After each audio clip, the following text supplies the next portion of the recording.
ఇప్పటికే స్టేట్లో 20 ఐటీఐలని ఏటీసీలుగా మార్చాము.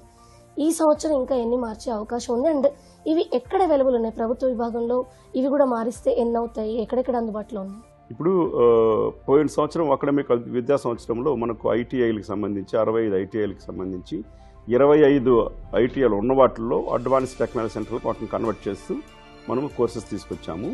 ఇప్పుడు కొత్తగా ఈ అకాడమిక్ సంవత్సరం నుంచి 40 సెంటర్లలో 40 ఐటీఐల్లో మార్చబోతున్నాం అనమాట. ఆల్రెడీ మనకు అఫిలియేషన్ పర్మిషన్ కూడా వచ్చింది గవర్నమెంట్ ఆఫ్ ఇండియా నుంచి. నేను గవర్నమెంట్ ఆఫ్ ఇండియా నుంచి తీసుకొచ్చాను దాన్ని. ఇప్పుడు అడ్మిషన్స్ మొదలవబోతున్నాయి వాటిల్లో. దీంతో మొత్తం 65 సెంటర్లు అయినట్టు అవుతుంది. ఈ వీటిల్లో వచ్చినటువంటి 6 కోర్సెస్ కాకుండా ముఖ్యమంత్రి గారు ఏం ఆదేశం ఇచ్చారంటే ఇంకొక 46 ఏటీసీలు మొదలు పెట్టాలని చెప్పారు రూరల్ ఏరియాస్లో. ఇవన్నీ కూడా ఆల్మోస్ట్ అర్బన్ సెంటర్స్ ఉన్నాయి, కొన్ని రూరల్ కాన్స్టిట్యున్సీస్ లేవు. కాబట్టి అక్కడ కూడా ఉద్యోగులు మనం తయారు చేసుకోవాలి, స్కిల్డ్ పీపుల్ తీసుకురావాలి, ఇండస్ట్రీస్ మొత్తం తెలంగాణ మొత్తం తీసుకెళ్లాలని చెప్పేవారు. ఇంకొక 46 శాంక్షన్ చేశారు.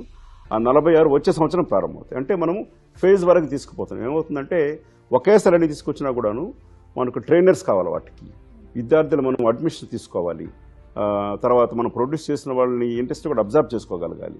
ఆ రకంగా చూసి పోయిన సంవత్సరం 25 చేసాము, ఈ విద్యా సంవత్సరంలో 40 చేస్తున్నాము, రాబోయే విద్యా సంవత్సరంలో 46 తీసుకొస్తున్నాము.